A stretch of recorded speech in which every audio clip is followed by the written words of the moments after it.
Memang kalau kita lihat risiko dari inflasi yang overheating ini terjadi di seluruh dunia dan ini tidak hanya terjadi di negara maju saja. Beberapa negara berkembang seperti misalnya Brazil, Turki, dan beberapa negara Eropa juga mengalami kendala yang sama. Ini merupakan hasil dari stimulus yang muncul akibat pandemi COVID-19 sejak 2020. Jadi memang perekonomian global ini sedang dibanjiri oleh likuiditas yang sangat besar. Indonesia kondisinya belum sampai pada tahap kita mengalami inflasi. Bahkan memang kalau kita lihat per 2021 saja, inflasi kita masih di bawah target range BI 2-4%.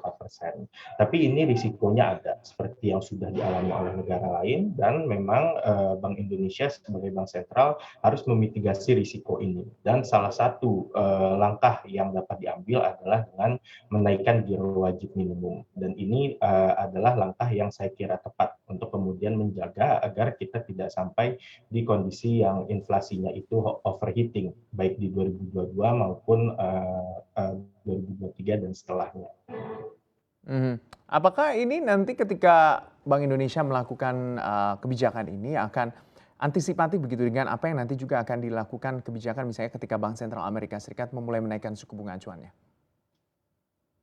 Iya, karena memang nanti kemudian saat negara-negara di seluruh dunia menaikkan suku bunganya, ini kemudian akan terjadi capital flows yang reversal ke negara-negara maju. Dan ini kemudian akan memberi tekanan dari sisi eksternal terhadap likuiditas di pasar domestik. Yang ini kemudian bisa juga memberikan dampak terhadap inflasi di dalam negeri. Nah, ini kemudian makanya Bank Indonesia perlu memitigasi gejolak di likuiditas yang ada di pasar dalam negeri tanpa kemudian mempengaruhi penyaluran kredit di domestik yang membantu pemulihan ekonomi. Seberapa besar kenaikan GWM ini akan bisa menahan begitu ya untuk pelemahan rupiah kalau Anda melihatnya? Saya rasa ini tergantung. Nanti kita belum tahu seberapa jauh The Fed ini akan melakukan kebijakan normalisasi, seberapa agresifnya. Tapi memang dampaknya ini potensinya selalu ada. Dan saya rasa ini adalah langkah awal yang BI bisa terapkan, karena memang kemudian kalau kita lihat dari rasio AL per DPK, ini sudah sangat tinggi. Di Indonesia ini sudah sekitar 35%. Dan ini kemudian perlu diantisipasi, jangan sampai kemudian likuiditas yang terlalu banyak ini tertranslate menjadi inflasi. Dan kondisi normal sebelum pandemi ini kita juga melihat AL per DPK paling tinggi itu di kisaran 20%.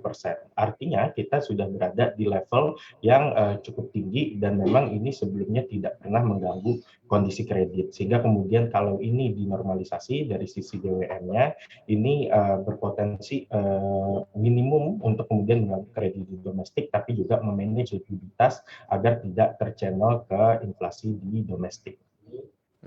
Nah, kalau kita lihat sebenarnya, apakah likuiditas yang terjadi di hari ini, ketika kita melihat memang likuiditas masih cukup tebal, ini menandakan apakah memang gairah atau tren permintaan kredit masih cukup rendah sehingga tentunya ya LDR masih berada, kalau saya nggak salah di bawah 90 kalau kita lihat.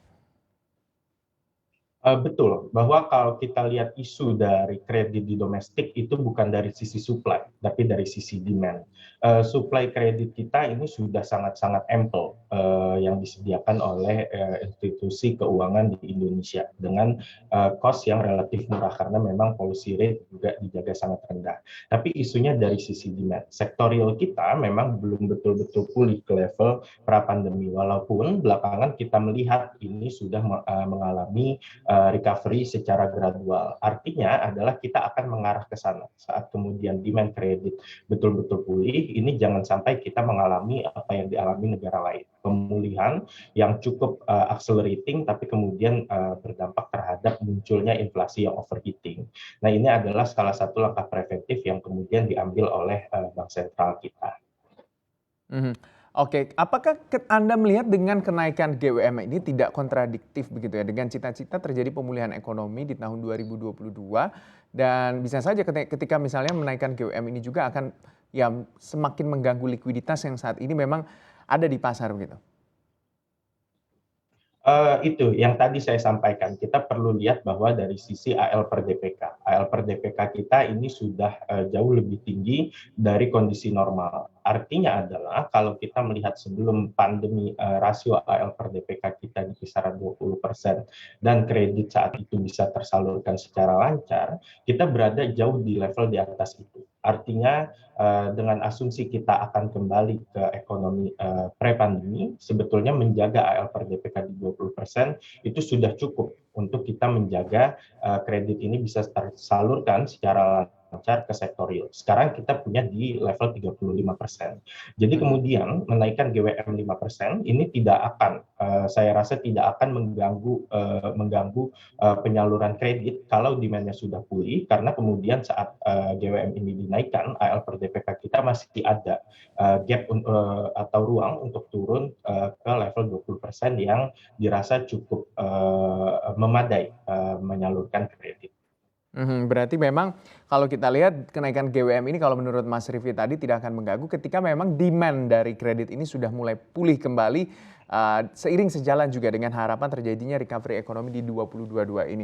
Nah, ketika misalnya kita melihat juga bahwa Bank Sentral Amerika Serikat, The Fed, akan mulai menaikkan suku bunga acuannya, misalnya saja di tahap pertama menaikkan 25 basis point juga di tahun 2022 ini. Anda melihat seperti apa kebijakan antisipatif juga yang harus dilakukan oleh Bank Indonesia? Apakah memang harus menaikkan kembali GWM atau akan langsung menaikkan suku bunga acuan 25 basis point juga?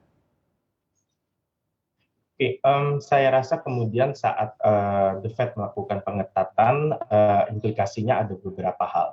Dan yang pertama perlu diantisipasi adalah capital flow reversal, di mana kemudian dengan adanya yield differential yang semakin tinggi, rate differential yang semakin narrow, maka kemudian ini akan beralih capital atau arus modal kembali ke negara maju, termasuk US. Nah, saat ini terjadi, kemudian kita akan mengalami depresiasi. Tapi dugaan saya depresiasi yang terjadi sekarang tidak akan separah di kondisi taper tantrum sebelumnya di 2013.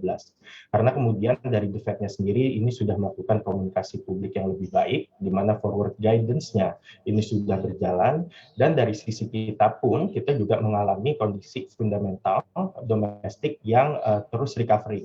Jadi artinya ini akan terminimumkan capital outflow yang kemudian tercermin dari depresiasi yang manageable. Kalaupun kemudian depresiasinya ini terjadi sangat tinggi, dugaan saya BI memiliki beberapa instrumen lain, seperti kemudian menggunakan cadangan devisanya untuk mengatur nilai tukar rupiah yang berpotensi mengalami fluktuasi. Jadi memang ada beberapa hal yang kemudian BI bisa lakukan sebelum menaikkan policy rate. Karena kemudian kalau ini dilakukan dengan menaikkan policy rate saat domestic ekonominya itu belum full recovery, ini kemudian berpotensi mengganggu pemulihan di sektor real domestik. Ya, jadi kalau Anda melihat secara full year sebenarnya, seberapa besar Bank Indonesia akan menaikkan suku bunga acuannya untuk bisa menahan juga tekanan dari ketika Bank Sentral Amerika Serikat melakukan juga menaikkan suku bunga acuan? Saya rasa ini terlalu dini untuk kemudian kita mengatakan untuk keseluruhan tahun. Tapi paling tidak dalam beberapa jangka waktu ke depan, jangka pendek, kita melihat sebetulnya belum ada urgensi untuk kemudian menaikkan suku bunga di first half dari 2022. Kalau nanti kemudian kondisinya ini semakin uncertain di second half, baru kemudian saya rasa itu ada potensi untuk menaikkan suku bunga. Dan saya rasa ini kalaupun dilakukan harus dilakukan secara gradual. Dugaan saya tentu ini masih akan sangat berubah tergantung dengan perkembangan terkini baik dari The Fed maupun kondisi domestik. Ini tetap harus dilakukan dalam range 25 sampai 50 basis point.